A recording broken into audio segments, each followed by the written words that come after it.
Bluetooth mode.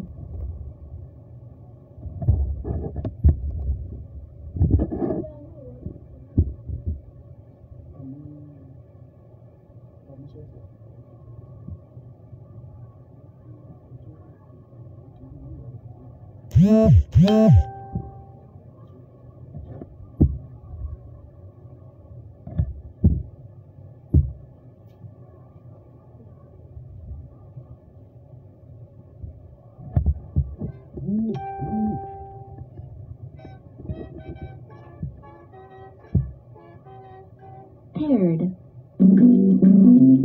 Ọjọ́ bá pẹ́ títí ọjọ́ àpín o, bọ́nà bá jìnnà jìnnà àdópin o. Àti sáré àdópin aré, àbàtìjìyà àdópin ìyá o. Àti súnsún àti kan ògiri, ó má ti kẹ́yìn bọ́ọ̀lọ̀ tẹ̀yìn mọ́ o bẹ́ẹ̀ ni o. Ilé òdìbò lákàrẹ́ lu omi balẹ̀, ayé òdìbò rọ́pàdà.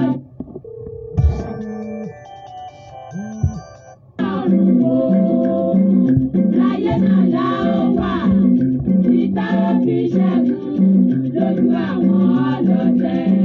Ẹkún àkọjá òkú májìmọ́lẹ̀ báwa ọmọ Yorùbá, ọjọ́ ayọ̀ tún mọ́lé o.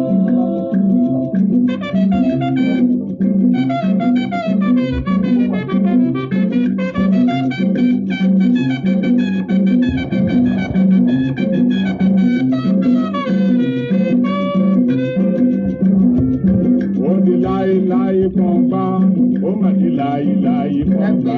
Yorùbá oníjọba lẹ̀ fẹ́ nìkan, ó ti kẹ́yìn bọ́ọ̀lọ̀ tẹ̀yìn mọ́ o.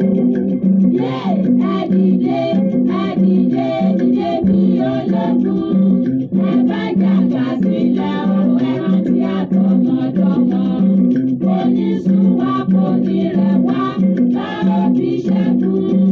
Ẹni tó dé ó sàn ju ẹni tí rẹ̀ ń bọ̀. Bẹ́ẹ̀ni orí mi dúró, pẹ̀dúró gbọ̀n, pẹ̀dúró gbọ̀n, pẹ̀dúró gbọ̀n. Ọ̀yá ẹ bá wa pín. Bàbá oníkan yóò bí ẹ bá sùn ẹgbẹ́, ọjọ́ ayọ̀ sùn mọ́lé o. Ṣẹ́gun Akíndùn tirẹ̀ báyìí.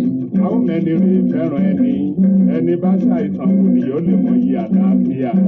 Bí a bá ṣaláìní ká tó wá ní a ó mọyì bàbá ń fojoojúmọ́ jẹun ata. Ó dé bá fún Yorùbá tí í ṣe ọmọ Odùduwà bàbá mi òkè gàgàgà tí í ṣe lépè lẹ́yìn àṣòótọ́. Ọ̀yọ́, Ìbàdàn, Oǹdó, Ìjẹ̀ṣà, Ilé-Ifẹ̀ o. Wá ohùn alóore, Odùduwà ló ń pè. Àkúrẹ́, Ọ̀wọ̀, Ìkàrẹ́, Ẹ̀yìn Èkìtì, ẹgbóhùn Ìgbé o. Wá ohùn alóore, Odùduwà ló ń pè. Ìbàràpá, Ilé, Ẹ̀gbádò, Ẹ̀yìn Ọ̀ṣun, ẹgbóhùn Ìgbé o. Wá ohùn alóore, Odùduwà ló ń pè. Ẹ̀yìn Ìjẹ̀bú, ọmọ Àlárẹ̀ o. Let's start.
ẹ ṣé.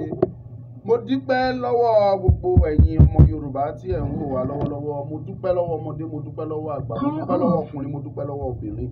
Mo dúpẹ́ lọ́wọ́ gbogbo ẹ̀yin ọ̀tọ̀kùlú, gbogbo ẹ̀yin màmá mi pátápátá, gbogbo ẹ̀yin àgbààgbà ilẹ̀ Yorùbá, gbogbo ẹ̀yin má jẹ́ ó bàjẹ́, gbogbo ẹ̀yin tẹ́ dúró sí ipò òtítọ́ yìí pé ó gbọ́dọ̀ dáa.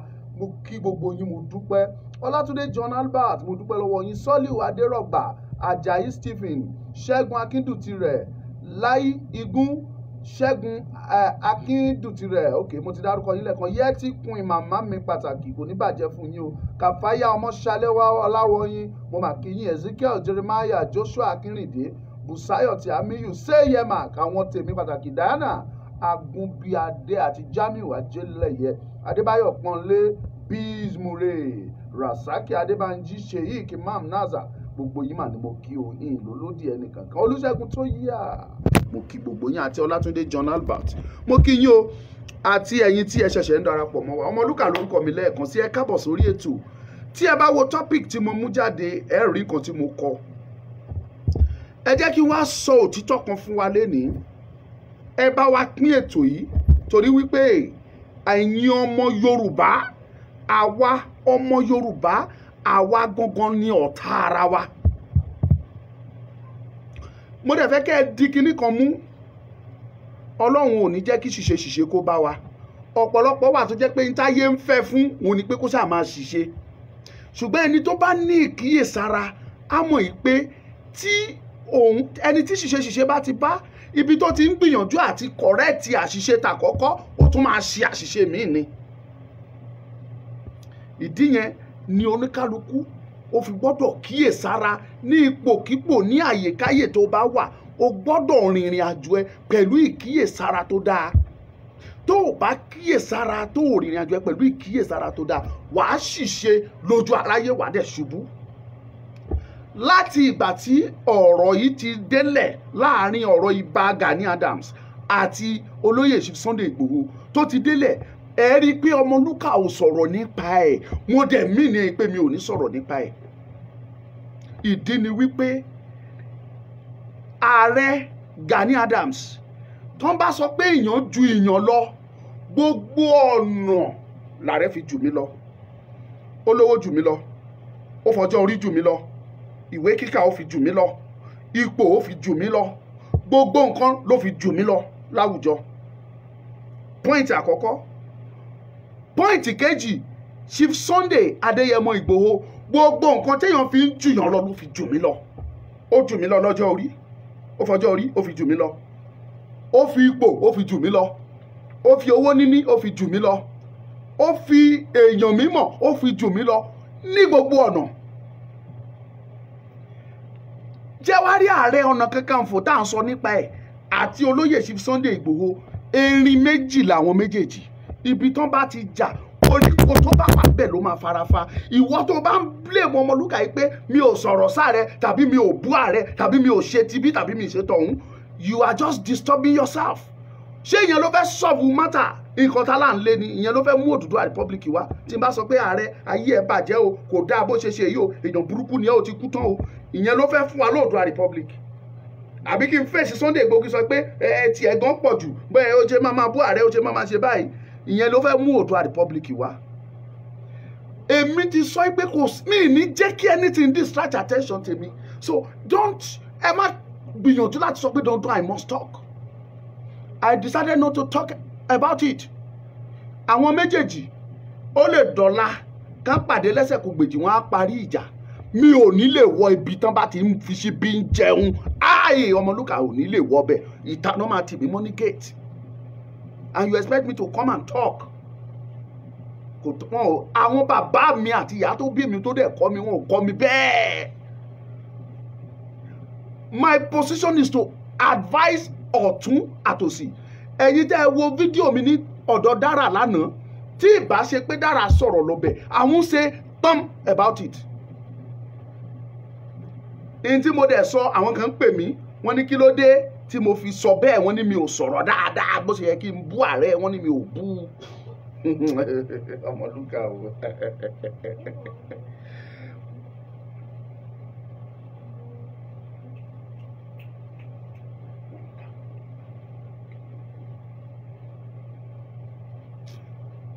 wọ́n ní mi ò bú ààrẹ bó ṣe yẹ kí n bú ààrẹ. Ẹ jọ̀ọ́ ẹ sọ fún mi irú èébú wo mo fẹ́ bú ààrẹ. Wàá gba ayé Ọlámilékan Zobo ọmọ ọ̀dọ̀ àgbà lèmi. Wọ́n ní lè bú àgbà. Ẹ̀yin tẹ́ bá lísì sọ̀rọ̀ mi lánàá mọ̀ pé mo dọ́gbọ́n fi ọ̀rọ̀ ránṣẹ́ sáré. Kò dìgbà tí bá sọ pé bàbá ẹ gọ̀ ẹ dá ẹ ṣe no. Ẹ mọ̀ bẹ́ẹ̀ ṣe àgbékalẹ̀ òun ni kókó nínú ọ̀rọ̀ ní Yorùbá fi pé ó ní ẹjọ́ náà máa ń kọ́ wọn ò kì í kọ́ ìjà. Wàá kọ́ ẹjọ́ ẹ wàá mú àgbékalẹ̀ ẹ bó ṣe máa gbé kalẹ̀. Ààrẹ Ọ̀nà Kakanfò tó bá gbọ́ program tí mo ṣe lánàá tó bá jẹ́ ẹni tó láròjinlẹ̀ á jókòó á ronú lé lórí. Mi ò sọ̀rọ̀ sí ààrẹ mi jẹ́ ní sọ̀rọ̀ sí ni kò gbẹnu mi láti sọ̀rọ̀ sí. Mi ò lè sọ̀rọ̀ sí olóyè. Mo sọ neutral gan mo ní ẹ wá ẹ̀yin méjèèjì. Ẹ ní alámọ̀ràn tó dáa mo dẹ̀ dúró lórí ẹ̀. Tí n bá wà níwájú wọn máa sọ ààrẹ tí n bá ti sọ tán gé orí mi. Ṣé olóyè Sunday Igboho tí n bá sọ ilé ìtàn ẹ gé orí mi torí pé mo sọ. Àwọn méjèèjì ni wọn ò jọ lálámọ̀ràn tó dáa. Tó bá ní alámọ̀ràn tó dáa ó yẹ káwọn fúnra ara wọn ní àròjinlẹ̀ kan mọ̀ yìí pé kò sí ìdí kankan tó fi yẹ kán bára wọn jà tàbí kán sọ̀rọ̀. Ẹ má ṣì mí gbọ́ mo mọ̀ pé olóyè Sunday Igboho kọ́ ló ń bá ààrẹ jà o. Ṣùgbọ́n síbẹ̀ náà bí ò tiẹ̀ sóò ló ń bá ààrẹ jà. Mo ti sọ nínú ẹnìkan pè mí tó sọ̀rọ̀ mo dẹ̀ sọ fún mo ní ẹ wá. Gbogbo ẹ̀yin tẹ́lẹ̀ ń wo fídíò yìí lọ́wọ́lọ́wọ́ mo fẹ́ kẹ́ ẹ sọ fún mi bóyá mo parọ́. Téèyàn bá wà nínú ọjà ṣé èèyàn máa ń retí ariwo ọjà ni? Ibi tẹ́mi fi bá olóyè Ìgbòho sọ̀rọ̀ nìyẹn o. Ṣé èèyàn máa ń retí ariwo ọjà ni téèyàn bá wà nínú ọjà? Èmi ń sọ fún yín pé rárá ẹni tó ń bá nájà ni wàá máa lísìn sí tó bá ń sọ ò ní lísìn sáriwo. Ariwo oríṣiríṣi ló wà nínú ọjà you won't listen to it. Ẹni tó ń bá nájà ẹni wàá lísìn sí tí wàá máa gbọ́ ohun tó bá ń sọ. Ìyẹn ni ti ọ̀rọ̀ Chief Sunday Igboho. Mo ń sọ mò ń tún sọ ibi tí Chief Sunday Igboho á wọ̀ tí àwọn èrò máa ya bò wọ́n tí wọ́n á bo ibẹ̀ bàtàbàtàbàtà tí wọ́n á bò tí àwọn èèyàn ò ní ráyè gbé ẹsẹ̀ tí ààrẹ bá wọ bẹ̀ wọn ò ní mọ̀ bóyá èèyàn dé. Ẹ má ṣì mí gbọ́ mi ò sọ pé ààrẹ ò lérò lẹ́yìn o wọ́n lọ́mọ ogun wọn láwọn èèyàn tiẹ̀. Ṣùgbọ́n ní lọ́wọ́lọ́wọ́ lórí ọ̀rọ̀ Yorùbá Nation ibi tí olóyè Ìgbòho bá wọ̀ tí èrò á ṣùbò bẹ̀ tí ààrẹ bá wọ bẹ̀ wọ́n lè má mọ̀ bóyá èèyàn dé. Fáàtì ni mo sọ fún yín ẹ sọ fún mi lóyá mo parọ́. Ìyàtọ̀ wà nínú ààrẹ àti olóyè Sunday Igboho. Ìyàtọ̀ tó kí ó wà láàrin àwọn méjèèjì. Olóyè Sunday Igboho kò ní business pẹ̀lú ààrẹ Ọ̀nà Kakanfò. Tí ààrẹ Ọ̀nà Kakanfò dẹ̀ ní mo ti sọ gbogbo ẹ̀ lánàá tó bá lérò wípé olóyè Chief Sunday Igboho yìí o ọmọ mi ló jẹ́ jagunjagun mi ló jẹ́ á treat ẹ̀ gẹ́gẹ́ bí jagunjagun ẹ̀. A mọ àkókò tó tọ́ sí láti pè é láti gbà lámọ̀ràn kì í ṣe pé kó gbé wá sórí afẹ́fẹ́.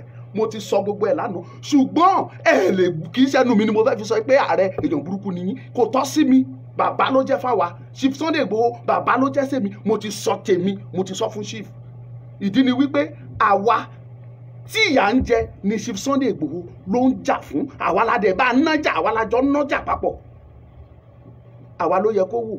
Mo dẹ̀ sọ àwọn tó yẹ kó sọ̀rọ̀ sí olóyè Sunday Igboho kí Sunday Igboho máa bínú kó bá lọ́kàn jẹ́ òun làwọn tó ń agitate tó wà ní diaspora bí irú Dara bí irú Erelu bí irú Gbẹ̀du bí irú Òṣàtọ́lá bí irú àwọn ọmọ ẹ ló yẹ kó sọ̀rọ̀ sí olóyè Igboho kí Igboho bara jẹ́ kó dùn kó bá lọ́kàn jẹ́ àwọn tó yẹ kó dùn nìyẹn.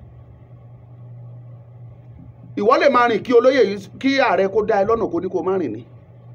Èmi á sọ ọtọ́ tèmi mi ò ní kẹ́ni bọ́ọ̀dì kẹ́ má lọ ọ̀dọ̀ Ìgbòho kẹ́ lọ kọ̀ndẹ́mù torí bọ́n ṣe sọ yẹn mọ̀ oríṣiríṣi náà tí máa rò fọlóyè Ìgbòho ẹ lè kọ̀ndẹ́mù mi lọ́dọ̀ Ìgbòho kò sí tẹ́ fẹ́ fọ́ bẹ́ẹ̀ kọ̀ndẹ́mù mi ìyẹn ò ní máa lọ́nu ilé ẹ̀ má débẹ̀ tó bá ní kó má ṣílẹ̀kùn fún máa jẹ́ kó yẹ pé tó bá ní kó má ṣílẹ̀kùn olóyè àjọ Yorùbá yìí tó bá ti jẹ́ ìjà wa ló ń jà kó má ṣílẹ̀kùn mọ̀rọ́bà pò tiẹ̀ ní sọ bẹ́ẹ̀ because mo ń sọ mò ń tún sọ kì í ṣe olóyè Ìgbòho kì í ṣe òun ló lágbára jù nínú ogun tó ń jà ní Mọdákẹ́kẹ́ àti Ifẹ̀ ṣùgbọ́n ó wà láyé àwọn tó lágbára jù lọ wọ́n kú nínú ogun yẹn ṣùgbọ́n òun wà láyé ó wà láàyè lẹ́ni ó tún ṣoríire lójú ẹ̀mí ara ẹ̀ jẹ́ kí n sọ ìdí ẹ̀ fún yín Ọlọ́run ní í lò ìtọ́lọ́run dẹ̀ fẹ́ lò fún òun ló ṣe lọ́wọ́lọ́wọ́ yìí ọ̀rọ̀ Yorùbá Nation yìí ni tí ò bá àtìwẹ̀ tí ò bá parí ẹ̀ kò ikú kan ò ní í pa àrùn kan ò ní í sọ lọ́jọ́ tẹ́ ẹ̀ bá mọ̀ kẹ́ mọ̀ lẹ́nu ẹ̀yin ẹlẹ́nu bàjẹ́ kò sí ẹjẹ́ ń so òótọ́ kan fún yín tẹ́ ẹ̀ bá mọ̀ lẹ́nu bẹ́ẹ̀ bá kọ̀ndẹ́mu ààrẹ Gani Adams títí kán má rí irú ẹ̀ rí kẹ́ ẹ kọ̀ndẹ́mu ẹ̀ kán má rí irú ẹ̀ rí ó ti jẹ oyè Ààrẹ Ọ̀nà Kakanfò dẹ̀ ti jẹ́ mo dẹ̀ ń sọ mò ń tún sọ Ààrẹ Ọ̀nà Kakanfò òun ni Chief of Army Staff of Yoruba Land or Chief of Defence Staff ká pè bẹ́ẹ̀ Chief of Defence Staff ẹni tó bá dẹ̀ jẹ́ Chief of Defence Staff òun ni o kò kárí àlùwàlá fún gbogbo àwọn ṣífù tó kù òun ni kò kárí àlùwàlá pátápátá fún gbogbo ṣífù tó kù ọ̀kẹ́ pè ní National Security Adviser to the Yorùbá Nation ẹni orúkọ tẹ́ bá fi qualify yẹ déédéé ló ṣe ṣùgbọ́n tó bá sọ nípa pé àwọn ológun àwọn jagunjagun nílẹ̀ Yorùbá òun ni number 1 olóyè Ààrẹ Ọ̀nà Kakanfò ṣe tó yẹ kó ṣe ni kò rìnrìn ẹ̀ bó ṣe yẹ kó rìn ni tó bá jẹ́ pé olóyè ní alámọ̀ràn tó dáa ni ṣó tiẹ̀ tọ́ sí olóyè kó jáde kó wá máa sọ pé òun fẹ́ sọ kinní kan ni tó bá máa jáde sọ̀rọ̀ ṣe ló yẹ kó encourage àwọn tó ń ṣiṣẹ́ lábẹ́ we are not expecting Ààrẹ Ọ̀nà Kakanfò kó jáde kó lóun bá wa ṣe rally tó bá jáde kì í ṣe pé ó léwọ̀ o kò í ṣe pé ó léwọ̀ nínú but àwa fi ọwọ̀ yẹn àti ọlá yẹn fún wọn a sọ pé kó jáde kó bá wa ṣe rally but àwa tá à ń ṣe expectation wa ni pé kó encourage wa kó múnú wa dùn kì í ṣe pé kó jáde kó wá máa insult kó máa sọ pé nìkan ò dáa tàbí nìkan ìgbàṣegbà àwòṣàwò ẹ má ṣì mí gbọ́ mi ò ní sọ pé báyìí ni tàbí bẹ́ẹ̀ kọ́ eléyìí tó tọ́ sí ààrẹ mo ti sọ ààrẹ ni ò ṣe tó tọ́ tí Ìgbòho bá ṣe tó bá ṣe tàbí tó rí pé ó ṣe nǹkan tí ò tọ́ ó ṣe pé èmi ń sọ mò ń sọ categorically ní tèmi mọ̀ ní dájúdájú wípé ààrẹ ò lè gbé fóònù kó pe olóyè Sunday Ìgbòho pé ẹ ló mo fẹ́ rí ẹ ní alẹ́ ní ìgbọ́dọ̀ dọ́dọ̀ mi ọ̀rọ̀ tó ṣe pàtàkì wà mo fẹ́ bá ẹ sọ I am very sure pé Ìgbòho máa tẹ ọkọ̀ létí á dé ọ̀dọ̀ ààrẹ ni ó dá mi lójú ní ṣá ṣùgbọ́n kò ṣe é so mo ń bẹ ẹ̀yin èèyàn mi ní I live in Nigeria Àkúrẹ́ ni mò ń gbé ẹ̀yin orí ọ̀fẹ́ tẹ̀yìn tẹ̀ wà ń dà èmi mò ń attack Nigerian government ipe n tán ṣe fún àwa ọmọ Yorùbá ó kù díẹ̀ káàtó wọ́n ń lé mi wọ́n ń ṣọ́ mi lọ́sàn wọ́n ń ṣọ́ mi lóru ẹbí mi wà ń bí o mo níyàwó síbí mo lẹ́gbọ̀n mo lábúrò tí ìyá mi filẹ̀ tó jọjọ́ mọ ìyá mi mo ní wọn síbí so mò ń dẹ̀ ń bá ìjọba yẹn ń pò ó lójú méjèèjì tó dẹ̀ jẹ́ pé táwa ń ṣe òdẹ̀dùn mọ́ wọn nínú tó dẹ̀ lépa ẹ̀mí wa bá ṣe máa kú so ẹ tún expect kí wá jáde kí sọ pé ààrẹ ò dáa èèyàn burúkú làárẹ báyìí ló ṣe rí o so kí ogun tó lé mi kó wá di times 2 àbí bẹ́ẹ̀ kọ́ ẹ má ṣe Ọmọlúkà gbọ́ in tí ààrẹ ṣe kò dùn mọ́ mi nínú pàápàá kò dùn mọ́ mi nínú but ìyẹn ò sọ yí pé ká sọ àsọtọ̀ ọ̀rọ̀ sí ààrẹ I believe man can change ààrẹ tẹ̀yìn wo yẹn ó lè jó gan ló máa wá já ìjà yẹn jù lọ́la olóyè ẹ̀yin àwa tájọ ń sọ̀rọ̀ yìí àwa gan problem gan ni wá fúnra wa Sunday Igboho 24/7 ló máa ń sọ don't condemn any ẹ má sọ̀rọ̀ sẹ́nikẹ́ni ó máa ń sọ náà because ẹni tẹ́yìn rò pé kò dáa yẹn ó lè dọ̀la kó jóun gan ló máa tún wá wúlò gan jù fún wa níta bá ṣe sílẹ̀ dẹ̀ làbọ̀ abá Yorùbá ló sọ bẹ́ẹ̀ ẹ̀yin dẹ̀ lọ̀rọ̀ tó bá bọ́ kò ń ṣe é kó jọ mọ́ ẹ jẹ́ ká wà very careful me as far as I'm concerned táì ààrẹ ẹ̀yin tẹ́ ẹ believe pé bóyá mo ní solidarity àbí lóyá mi ò ń ṣe OPC mi ìṣàgbẹ́kọ̀yà mi ìṣe ẹgbẹ́ òkùnkùn kankan rí kò sí ẹgbẹ́ tí mo ṣe rí láyé mi Nigeria Union of Local Government Employee ó parí kò sẹ́gbẹ́ tí mo ṣe rí ààrẹ first time tí máa wọnú ilé ẹ̀ tí máa mọ̀ face to face òun ni August tí mo lọ lé ẹ̀ lẹ́yìn tí mo lọ bẹ̀ ọjọ́ kejì mo pè wọ́n mo dúpẹ́ lọ́wọ́ wọn lẹ́yìn yẹn mi ò padà tí fi fóònù bá ààrẹ sọ̀rọ̀ láti gbà yẹn rí kẹ bá rò pé wọ́n ní kankan táwà láàrin wa tí mo fi ń ṣàìdí ẹ̀ kò fún mi lówó rí kò ṣe ní ti mi ò mọ̀ kò mọ̀ mí kò mọ̀ lémi kò mọ̀ nà mí but tá bá rí òtítọ́ ẹ jẹ́ ká sọ ọ́ níbi tó bá wà ẹ má ṣì mí gbọ́ olóyè Ìgbòho ò ṣe ààrẹ kò sí kan tó fi ṣe ààrẹ kò ní tèmi o ṣùgbọ́n mi ò mọ ibi táwọn méjèèjì ti jọ ń sọ̀rọ̀ mi máa ń tán mọ̀ àjànàkú làwọn méjèèjì àtàrí àjànàkú òun ṣẹrù ọmọdé tèmi ibi tí erin méjì bá dẹ̀ ti jà koríko ibẹ̀ ló máa farafa. Èmi ò fẹ́ fi ara mi ṣe koríko débi tí mo ti fẹ́ farafa torí bí tí wọ́n ti parí ẹ̀ nígbà bá ti fi síbì kan á di pé mi ò ní lè lọ́bì kejì. Ẹ try to understand Ọmọlúkà. Mi ò fẹ́ dá sí ọ̀rọ̀ yìí láti bẹ̀rẹ̀ ni mo ṣe pẹ́nu mi mọ́ but ó ti wá di pé àwọn èèyàn ti wá push mi débi pé I must talk. Mi ò ní bá yín bú ààrẹ o, ẹ má rò pé màá bú, but mo sọ mo dẹ̀ sọ pé bàbá wa Ààrẹ Ọ̀nà Kakanfò wọn ò ṣe dáa tó, wọn ò ṣe dáa tó. n tí àwa ọmọ Yorùbá ń retí lọ́dọ̀ wọn kọ́ ni wọ́n ń ṣe fún wa. n tẹ́mi fẹ́ sọ nìyẹn. Mo dẹ̀ mọ̀ pé ààrẹ ń gbọ́ lọ́wọ́lọ́wọ́ torí mo rí àrídájú pé kò sí fídíò wa tí òun wò, kò sí fídíò mi tí òun gbọ́. Wọn ò ṣe dáadáa tó fún wa. n tí Yorùbá ń retí lọ́dọ̀ wọn kọ́ ni wọ́n ń ṣe. Mo dúró lórí ẹ̀. Tí n bá wà níwájú ààrẹ màá sọ, ẹ̀rù ò lè bà mí débẹ̀. The worst káwọn bọ́ọ̀sì yẹn kàn gbé mi fọmọ́lẹ̀ kàn lù mí tọ́n bá tiẹ̀ fẹ́ pa mí síbẹ̀ kàn bá mi jẹ kàn lù mí bátàbàtà kàn ṣe mí léṣe. That is the worst. Màá sọ màá dẹ̀ yẹ kó you are father to me and I am in position to give you that advice. Ipe ṣe ń tó tọ́ fún àwa ọmọ Yorùbá. Àkàìmọye àwọn ìgbésẹ̀ tí mo ti ń expect kí ààrẹ gbé òun mo ṣe ń sọ pé wọn ò ní alámọ̀ràn tó dáa. Tó bá ní kò ní gbogbo eléyìí tá ààrẹ ń ṣe yìí kò ní díẹ̀. He doesn't have a good adviser and I stand by my word. Ọ̀nà tí Chief Sunday Igboho fi ní good adviser ní tiwọn ni wípé kì í ṣe gbogbo ọ̀rọ̀ lèèyàn ń fèsì sí. Gbogbo ohun tó bá gbọ́ nínú ọjà tó bá lọ fẹ́ máa fèsì sí gbogbo ẹ̀ kí lẹ́ni yẹn dà yẹn ó di wèrè. Olóyè Chief Sunday Igboho àwa ọmọ Yorùbá lẹ bá nájà ẹ kọjú sí wa. Àwa ni kẹ́ jẹ́ kó ṣẹ̀yìn kó dùn yín. Ẹni tí ò dá sí ọ̀rọ̀ yín rí tí ò mọ bó ṣe ń lọ tí ò pè yín rán níṣẹ́. Àwa Yorùbá la fi iṣẹ́ rán yín. Aképe Ọlọ́run dẹ̀ yàn ẹ́ wípé ìwọ gan-an ni kó wá ṣe Mósè fún wa lásìkò yìí. So therefore àwa tó o bá nájà yẹn gan ni kó kọjú sí. Look at Moses in the Bible.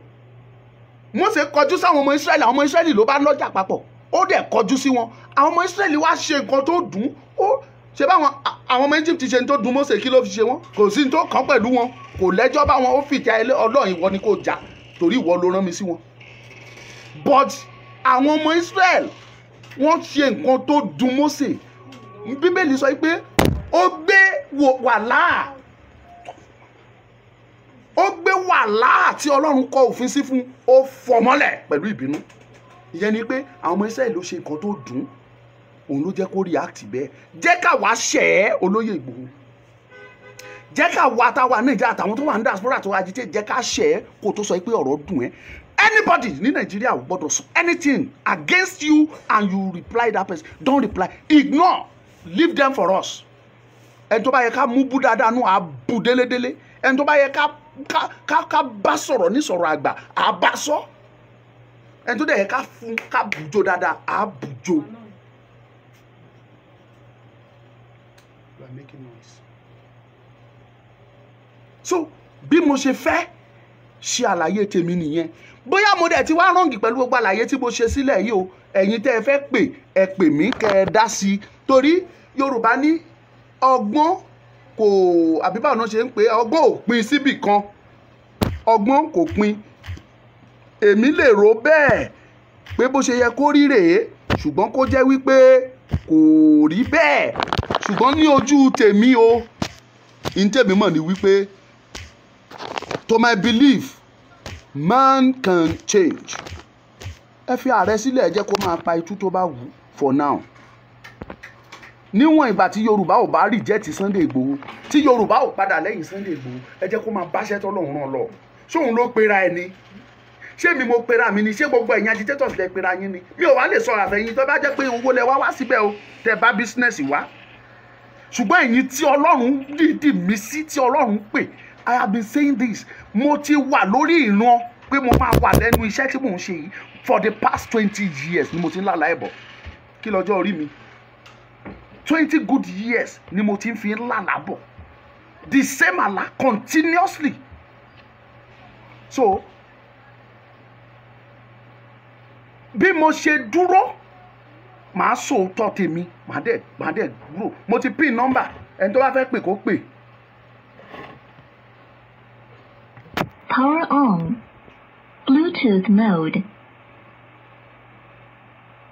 Paired.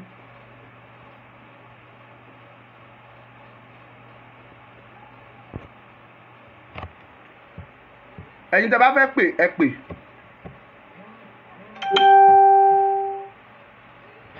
ẹ jẹ́ kí kọ́ yín kó wọlé.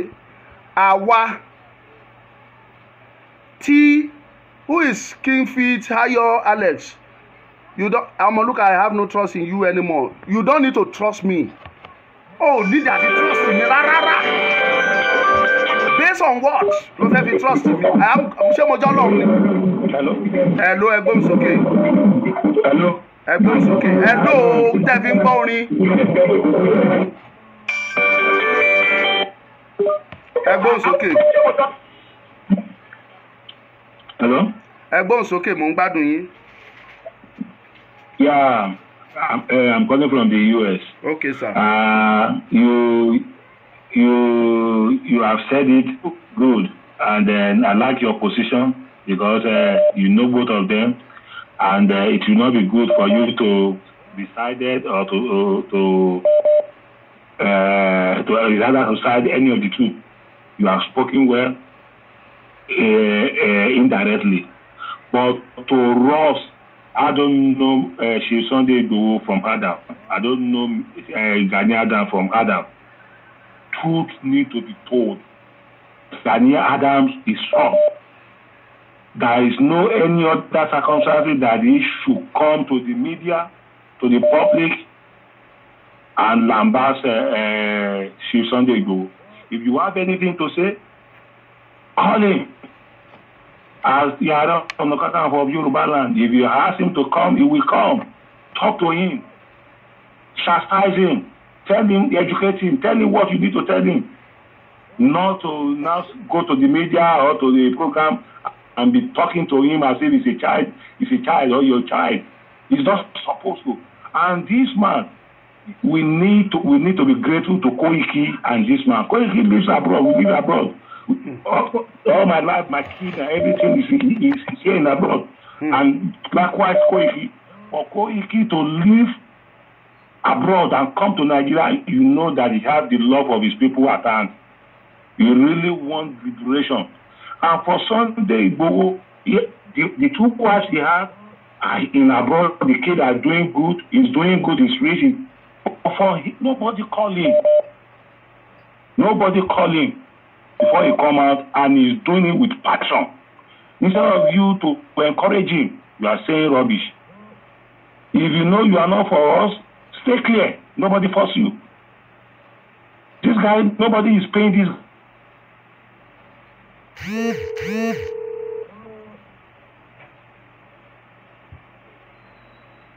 Instead of you to encourage him, you are saying rubbish. So if you know that it's not for agitation, Yoruba agitation, you just sit down.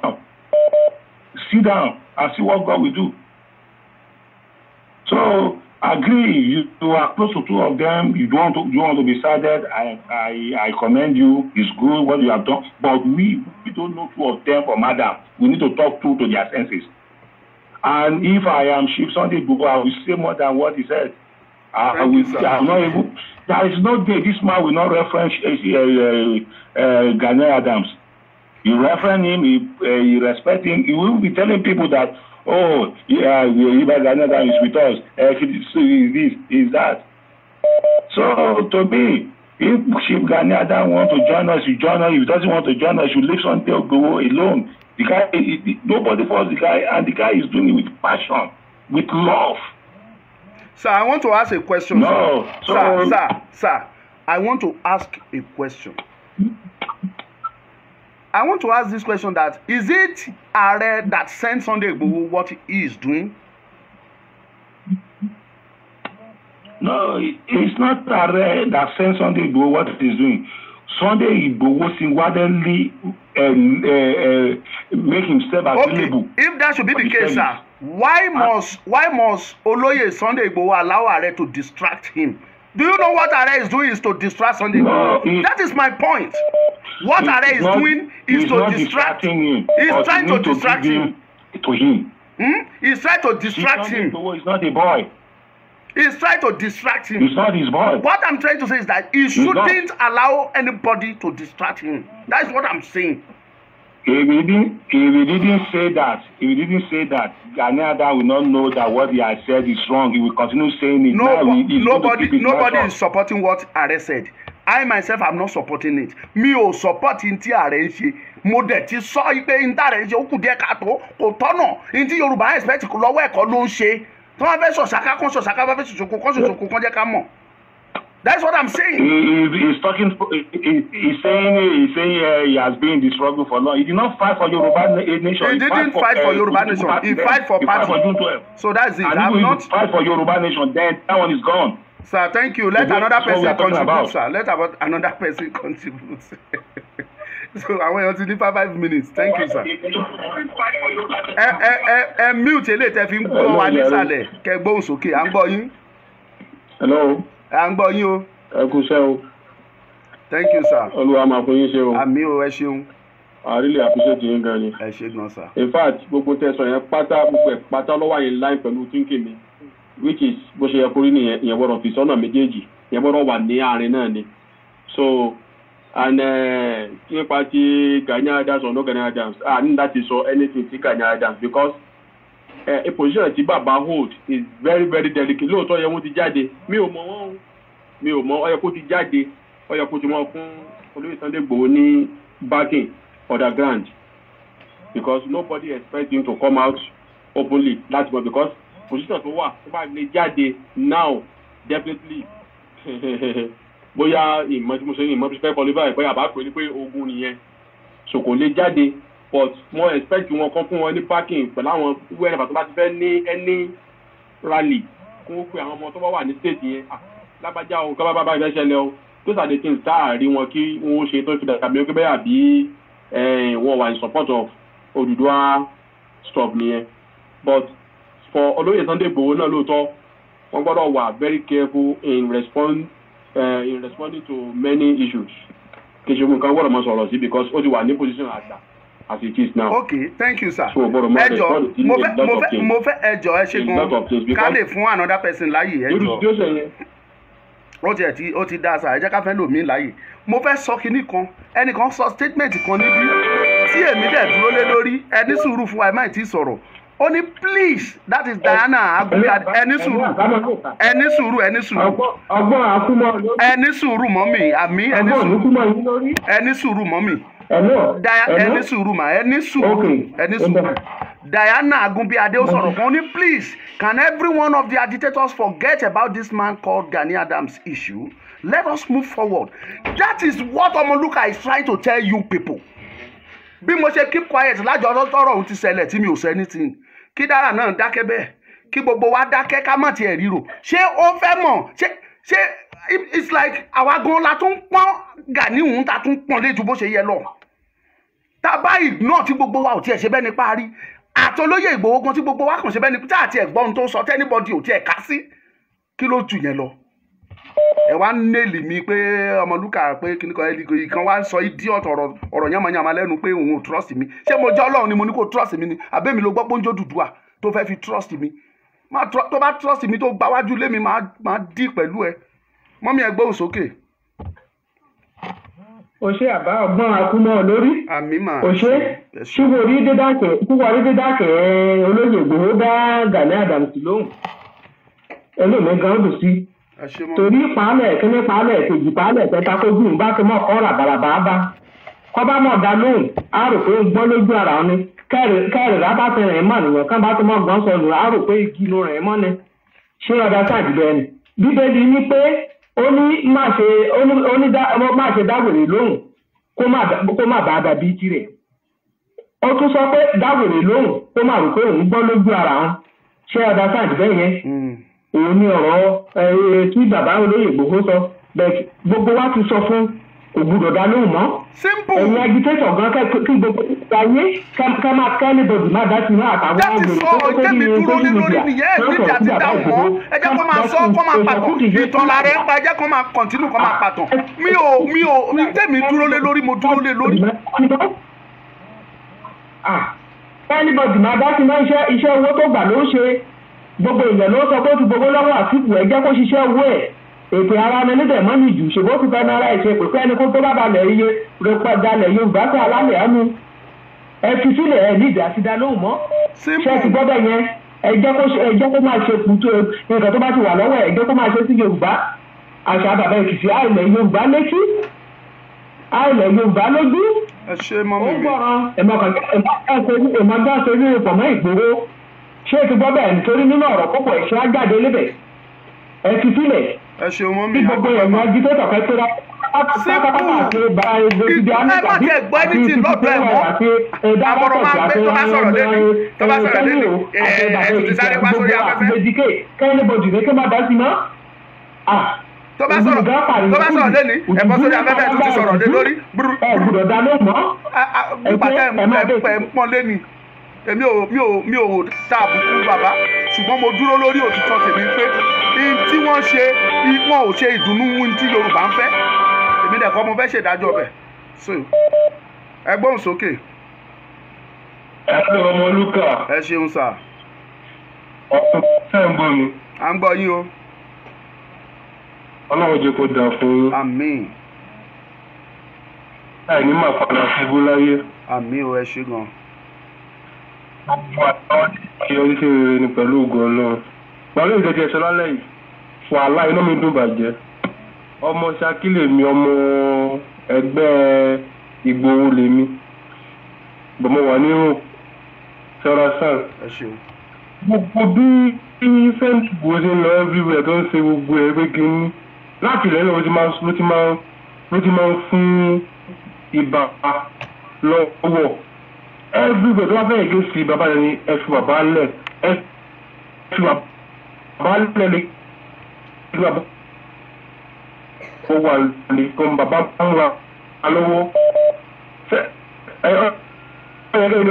bóyá ẹ tún wa pè kí nìyẹn ń skip ó ń cut. gbogbo ìgbà ní sẹ́ńtì ìgbò máa respect ìgbà táyì máa ń gé sí ìgbà lójú sẹ́ńtì ìgbò pé gbà fún wọn. lẹ́yìn oṣù bàbá lẹ̀ èyí tí ọ̀pọ̀ máa múra àbúrò kó gbá gbára wájà lẹ́ẹ̀kẹ́sẹ̀ náà. hello. à ń gbọ́ yín à ń gbọ́ yín. ṣé ẹ̀ ń gbọ́ mi. à ń gbọ́ yín. ok gbogbo ìgbà ló máa ń sọpọ́tì ìgbà ló máa ń sọpọ́tì ló máa ń fún un ní àpẹẹrẹ bó ti yẹ kó fún un bọ̀ lọ́wọ́ yìí ti Sunday Igboho kó má dá wọn lóhùn rárá ibùdó àwọn ajídétò kókó kẹ́nìbọ̀dé má dá ìbá lóhùn rárá social media kó jẹ má sọ̀rọ̀ pẹ̀ rárá kó má rí tiwọn rò kí wọ́n fi wọ́n lẹ̀sẹ̀ gbẹ̀kẹ̀ ká máa bá tiwa lọ. ẹ ṣeun adúpẹ́. mo tẹ sáàdì lórí ẹ̀gẹ̀gẹ̀ náà sílẹ̀ ohun tó ẹ ká ṣe gẹ̀. ẹ jẹ́ ká tún fẹ́ lòmíì láàyè kó sọ̀rọ̀ ẹ gbóhùn sókè à ń gbọ́ yín o. ẹ kọ́lẹ̀ ẹ ṣe gan. ẹ kọ́lẹ̀ akọ́lẹ̀ tẹ̀ ló sọ̀rọ̀ lọ́dún Nàìjíríà. ẹ ṣe. ṣé rí ọ̀rọ̀ ìgbà ìdáyé àdá kò ṣe kọjá ká máa gbàgbé gbọ́ ọtí ìwà onífolíwà sílẹ̀.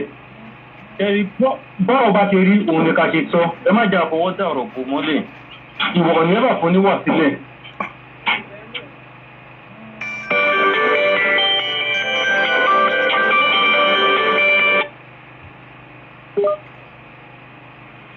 ẹ gbóhùn sókè à ń gbọ́ yín lẹ́yìn kọ́ ilé a máa gba kọ̀ọ̀kan sí i a máa parí ètò à ń gbọ́ yín o. ẹ tún ṣe pátápátá. ẹ ṣé o. ẹ jọ̀ọ́ sọ màá kàn lọ gbogbo àwọn agitators pátápátá. tí àwọn kan bá ń sọ̀rọ̀ tá a bá ń fèsì sí àwọn fúnra wa gan-an gbé sórí wa lọ́wọ́ ni. Ìpa onílọ́wọ́ ń tí àwọn agitator nídìí ìsìn kí wọ́n máa ṣe awareness kí wọ́n benefit tí a fẹ́ rí ká gbàgbé ọ̀rọ̀ ìta ìtàn because gbogbo tó ń sọ wọ́n lọ́ọ̀tì lọ́ọ̀sì tí wọ́n pàtó wọn náà tí ń gbọ́rọ̀ wọ̀nyí àjọ tí wọ́n ti rí dá sọ̀rọ̀ yìí wọ́n jáde wá pàtó fún wa so màá bẹ gbogbo ìyẹn agitator pátápátá tẹ̀ ń ṣe program ẹ jẹ́ ká gbà fífù tó jẹ́ sínétọ̀ kan ló sọ̀rọ̀ kan gan sí ẹ ṣe já ṣe bẹ́ẹ̀ ni pé a rí tí a bá ń ignore wọn tí a bá ń ignore wọn gbogbo nǹkan bá ń sọ tí a bá ń ignore ẹ̀ wọn ò ní rí àní wọn promote mọ́ lọ́wọ́ tá gbogbo tá a ṣe èsì àwọn èèyàn wọn promote wọn ni òun wọn ní ẹni tí ò tó ni a máa sọ̀rọ̀ sí ni ṣé ẹ jọ gbogbo yín pápá ẹ ṣe mítì láàrin ara yín tí ẹ bá gbọ́ ní ọ̀rọ̀ ní stage tá a dé dúró tẹ́ bá gbọ́ ní ọ̀rọ̀ ẹni tó sọ̀rọ̀ pé wọ́n ń sàtí wọn wọ́n ṣe gbá ẹ jẹ́ kí àsàtí lọ mú kó má fi àsàtí tẹ wa kó bá ti wà tó ẹ jọ gbogbo yín pápátá ẹjọ ṣe nípìnlẹ̀ àwọn ara yín ẹni ọ̀tẹ́ bá ti gbọ́ tó bá lòdì sí nǹkan tí à ń ṣe ẹjọ bẹ́ẹ̀ ni pé ẹ gbọ́ ìgbà ẹni ẹ jẹ́ ká bá ẹnọ́jì ká fi kún gbogbo ẹ̀yìn àyè títí ẹ mọ̀ ẹni tí ẹ bá gbọ́ lọ́wọ́ yìí ẹjọ bẹ́ẹ̀ ni pé ẹ̀gbọ́n kankan ẹ jẹ́ ká focus àdílẹ̀ ìlérí wa láyàtọ̀ láti. àmì màmá mi ẹ ṣeun God bless you. láàgbà pé nípa last call. ẹ jẹ́ ká bá ẹnọ́jì last call. ẹ pa ilé ìtẹ́ fi ń gbọ́ wa ń sàlẹ̀ ká lè gbọ́ yín ó yá o. bàbá Ọmọlúkà mo kí yín o. ẹ ṣé o. ẹ ṣé gan ni mo kọ́kọ́ fẹ́ dúpẹ́ lọ́wọ́ yín torí Ondo state mo ti wá mọ́ Ondo ni mí so pé ẹ tẹ represent Ondo state inú mi máa ń dùn nígbà gbogbo tí bá ti rí yín ni ẹ ṣé gan ni.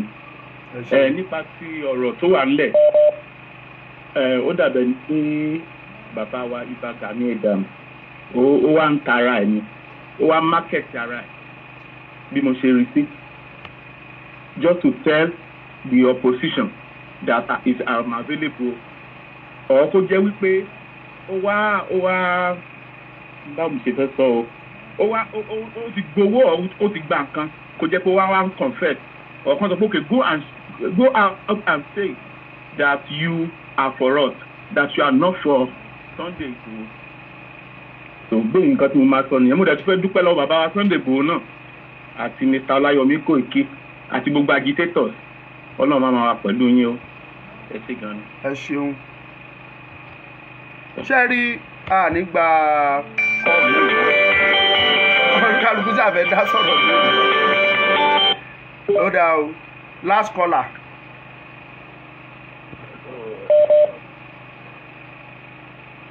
ẹgbọ́n sókè à ń gbọ́ yín.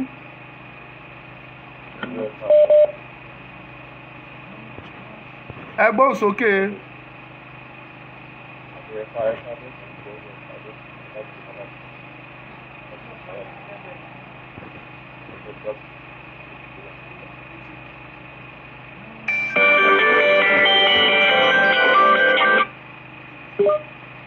à ń gbọ́ yín ẹgbọ́n sókè. Hello, Mr. Luka. ẹ ṣé o.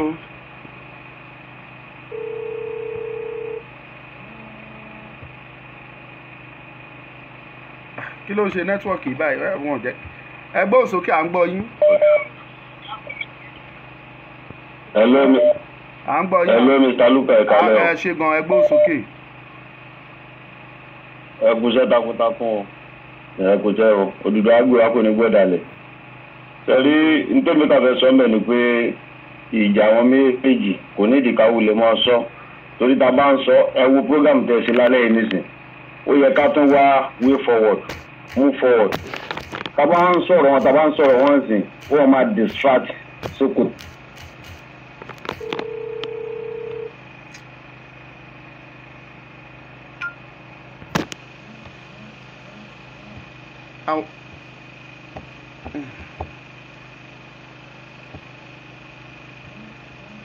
à ń gbọ́ yín o. kò ní jẹ́ ká tún ṣe nǹkan mìíràn ká tún ṣe. tí a bá ń bọ́ sórí ètò ìdáhùn pé iye ọ̀rọ̀ ibà ọ̀rọ̀ kìnnì kan ẹ mú lè já tiẹ̀ sọmọ ẹ̀mí ògbàdúrà kan jà ní ìjẹ́ sọpọ́ọ̀tì nìkan kan bẹ́ẹ̀ tí ó kó adélẹ̀ lérí òun lè ní sọpọ́ọ̀tì tó ti yé nìyí gbogbo àná la mọ̀ pé.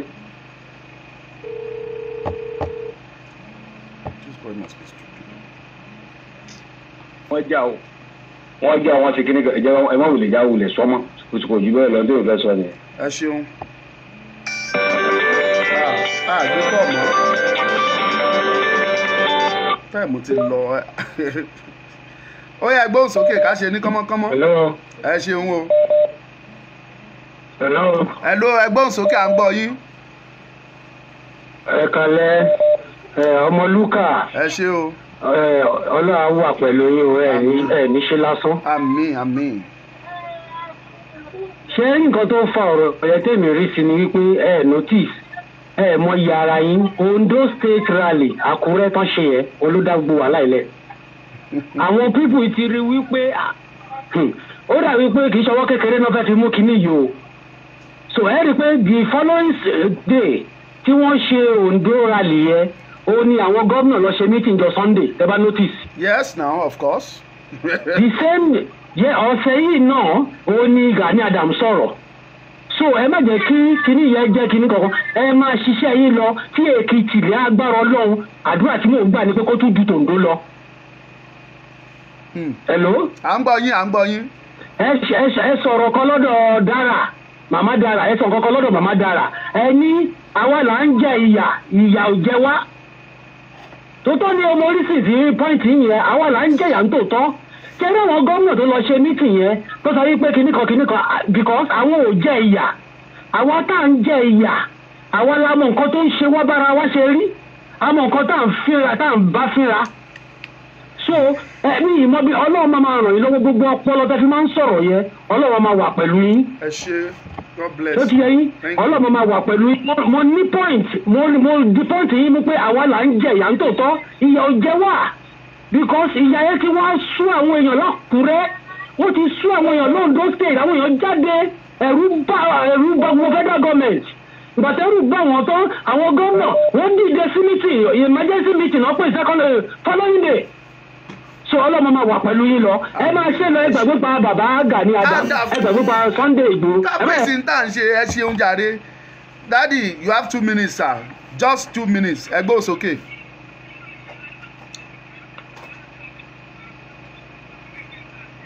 ẹ gbóhùn sókè o. hello.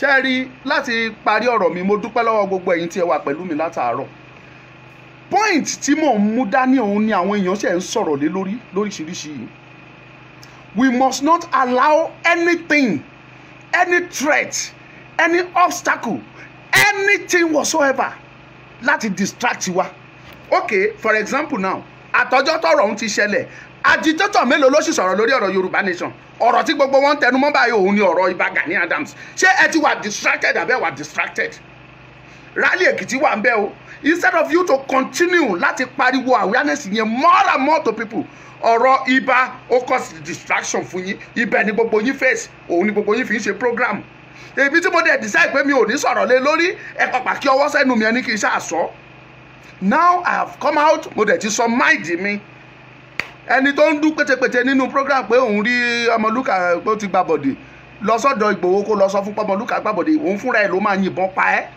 because Ìgbòho trusted me mo dẹ̀ trust yẹ tí n bá dalẹ̀ Ìgbòho ilẹ̀ Yorùbá ni mo dà because gbogbo Yorùbá ló gbàgbọ́ nínú Ìgbòho ló dẹ̀ nífẹ̀ẹ́ sí tí n bá dalẹ̀ mo dalẹ̀ Yorùbá so o kàn ń yọra ẹ lẹ́nu ni you just want to talk o kàn fẹ́ sọ o fẹ́ ìwọ náà fẹ́ kàn mọ̀ pé o mọ̀ nǹkan táìpù ló fi wá táìpù síbẹ̀ so I don't care about whatever you are saying ẹ̀yin èèyàn mi ẹ̀bẹ̀ là ń bẹ̀ yín pápá ẹ̀yin agitators àjọ ń sọ̀rọ̀ yìí forget about anybody let us concentrate let us focus for more awareness káwọn èèyàn wá gbọ́ mọ̀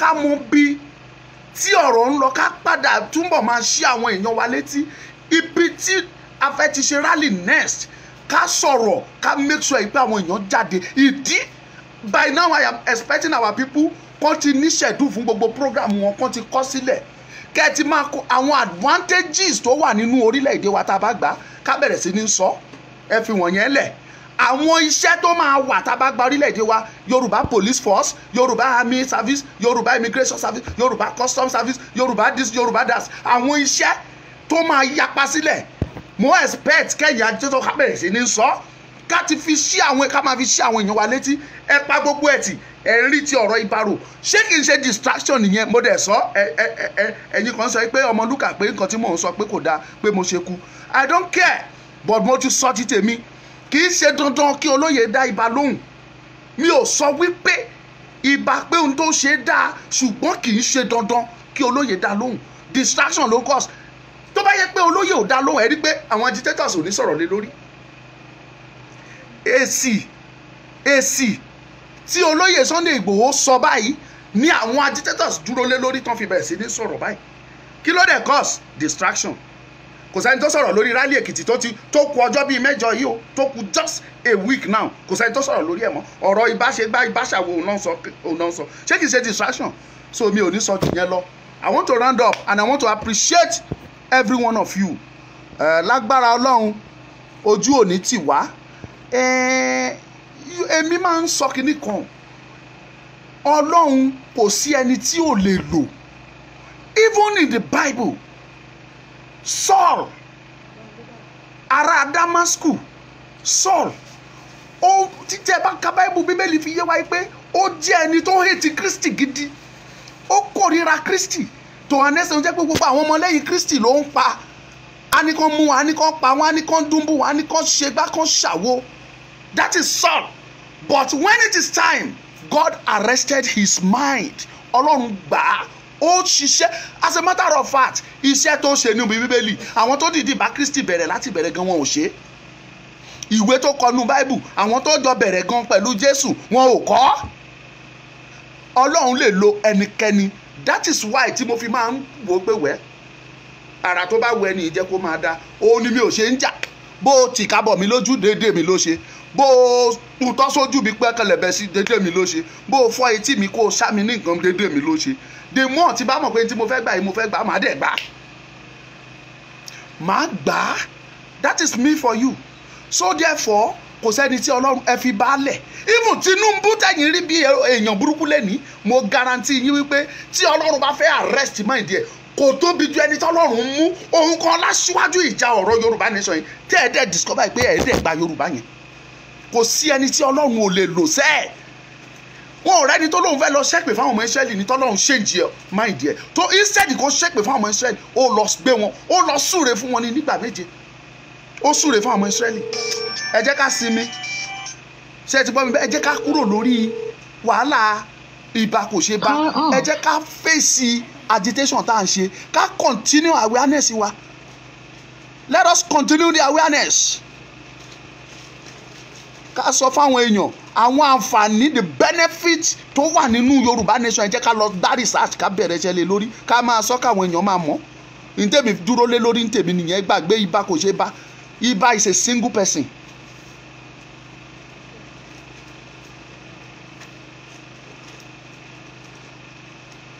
Ẹ ṣé gbogbo ẹ̀yin tí ẹ fún mi ní good comment ń bí, bless you. Tí n bá ṣe mistake ẹ jẹ́ kọ́ Ọmọlúkà mọ̀ pé ó ṣe mistake. Tí n bá ṣe mistake tẹ́ ẹ bá sọ fún mi báwo ni mo ṣe fẹ́ correct ara mi. So please, I am not asking every one of you to praise me. If I made a mistake, let me know pé mo ṣe mistake so that màá lè correct ara mi ni.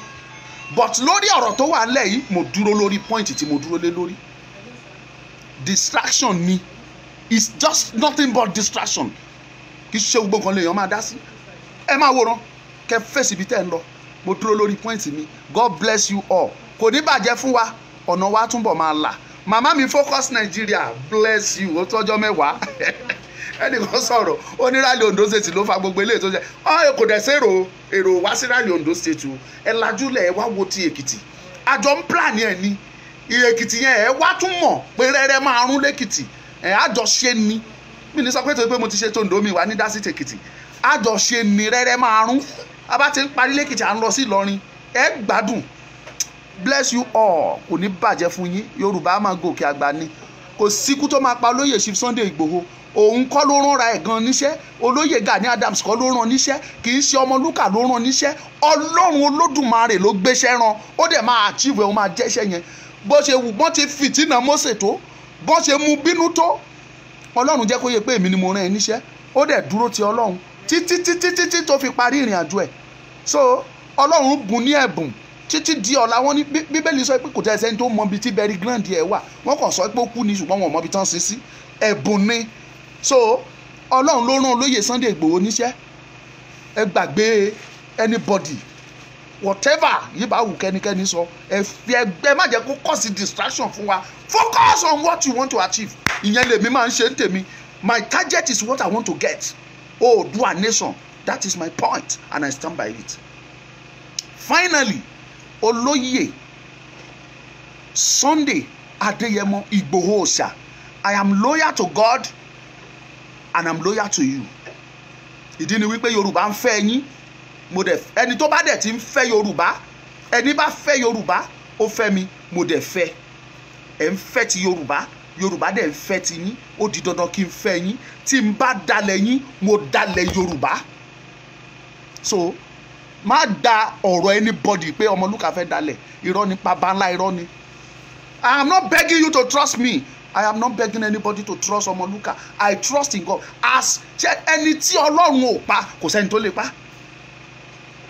ẹni tí Ọlọ́run ò bá pa kò sí ẹni tó lè pa and I stand by it that nínú ọdún ìkó tó parí a gba Yorùbá nation Ọlọ́run á fi àṣẹ àtòǹtẹ̀ á fi lù ú kò ní bàjẹ́ fún wa ẹ jẹ́ round up níbí torí pé kí ni ìrìn àjò pọ̀ lẹ́sẹ̀ tá a fẹ́ rìn lọ́la ẹ tún gbúròó mi níbi tí n bá lọ lọ́la God bless you all ẹ ṣé o Oòduà á gbè wá o thank you.